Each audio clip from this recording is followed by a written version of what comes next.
ভদ্ৰেশ্বৰ ফুকন আহি আছোঁ তাৰ ঘৰলৈ। ভদ্ৰেশ্বৰ ফুকন আগতেও ফাইটাৰ আছে, এতিয়াও ফাইটাৰ। এই দোকানদাৰৰ কথা শুনিছানে? এইটো গম পাইছানে? মই এইটো ৰাস্তা ইয়াতে শেষ হ'ল।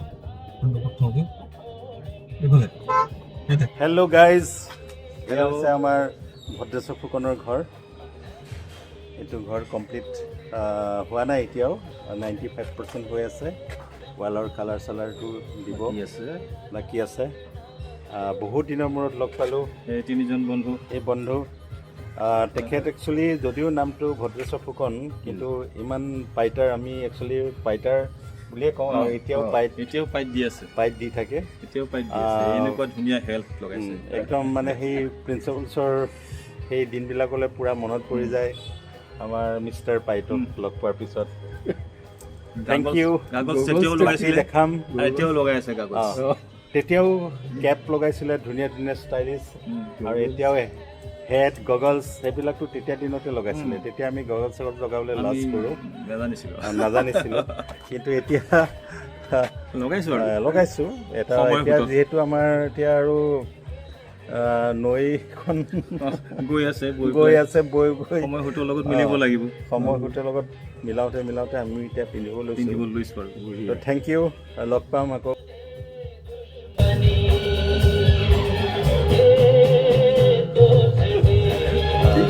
ঠিকে আছে।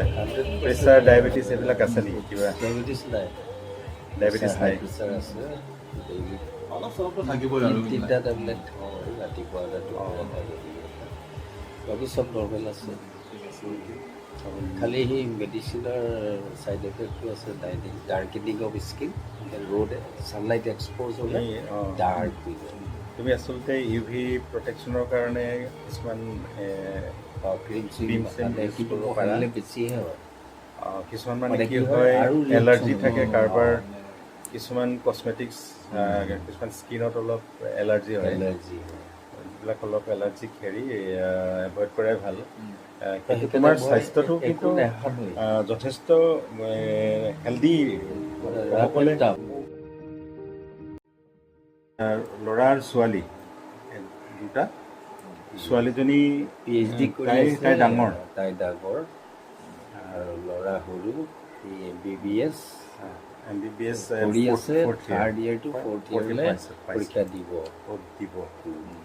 তেজপুৰ মেডিকেল কলেজত আছে।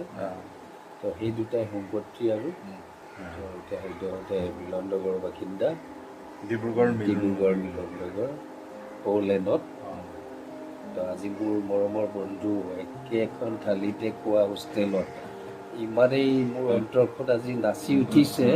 দুটাক টাচ কৰি দুফালে ধৰি একদম ঘূৰি গ'লোগৈ হোষ্টেললৈ।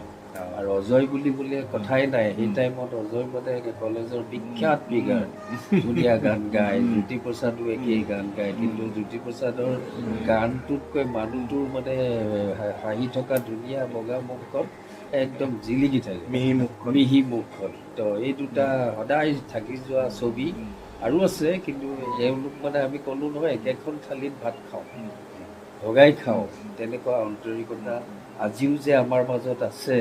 মোক বিচাৰি দুইজন আহি ঘৰ পাইছেহি, তাতকৈ সুখৰ আনন্দৰ অনুভূতি কি হ'ব পাৰে? বহুত সুখ পাইছে, আৰু আজি এই দিনটোলৈকে যে মই জীয়াই থাকিলোঁ, কাৰণ মোৰ বহুত হেল্থ প্ৰব্লেম হৈছিলে 10 চনত। তাৰ পৰা বাচি আহি এতিয়া দুটা ল'ৰা ছোৱালী ডাঙৰ কৰি নিজৰ ট্ৰেকত কটাই দিছোঁ। তাৰপিছত নিজৰ ডিউটি চাকৰিৰ পৰাও শেষ কৰিলোঁ। তো সেই ইৰিগেশ্যন ডিপাৰ্টমেণ্টত লাষ্ট মৰাণ ডিভিজনত চাকৰি শেষ কৰিলোঁ as executive engineer in charge, assistant executive engineer হৈ আছিলোঁ। বিমল বৰা মিনিষ্টাৰ, চক্ৰ গগৈ MLA, তেওঁলোকৰ লগত ঘূৰি দুটা সমষ্টিৰ কৃষকৰ বহুত উন্নতি কৰিলোঁ। সেইটো এটা চাকৰি জীৱনৰ শেষৰ পৰ্যায়ৰ সন্তুষ্টি যে কৃষকৰ কাৰণে কিবা কৰি আহিল। জোনমণি হৈছে আমাৰ ভদ্ৰেশ্বৰ ফুকনৰ পৰিবাৰ। আমি দুজনে আহিছোঁ, আহি পেলাই আজি নতুন ঘৰত আমি পদাৰ্পণ কৰিলোঁ। নতুন ঘৰত পদাৰ্পণ কৰিলোঁ। ঘৰটোত পদাৰ্পণ কৰাৰ কাৰণে আমি এখন গামোচা আজি আমাক ধুনীয়াকৈ আদৰিছে। আদৰিছে আদৰাটো আমি বৰ পাইছোঁ মানে বহুত ধন্যবাদ সন্তোষ বহুত ভাল লাগিলে আৰু এনেধৰণৰ সন্মানবিলাক পাই থাকিলে বেছি ভাল লাগিলে এনেকুৱা ধৰণৰ সন্মানবিলাক পাই থাকিলে আৰু আমাৰ পাৱাৰটিয়ান বন্ধুসকলৰ ঘৰত যাবলৈ আৰু মন যাব। এয়া আমি ভদ্ৰেশ্বৰ ফুকনৰ ঘৰৰ পৰা ওলাই আহি আছোঁ। যুটীয়া গাড়ী চলাই আছে, একদম আহি আছোঁ। ভাল লাগিল, তাক বহুত বছৰ লগ পোৱা নাই, কাৰণ প্ৰথম আমি যিটো ৰিইউনিয়ন পাৱাৰটোত হৈছিলে তাতেতো সি আহিব নোৱাৰিলে, গতিকে আমি তাক বহুত দিন মূৰত লগ পালোঁ। ভাল লাগিলে, স্বাস্থ্য পাতি খুবেই ভালে আছে, হেল্ডি। ৰাখোন তাপ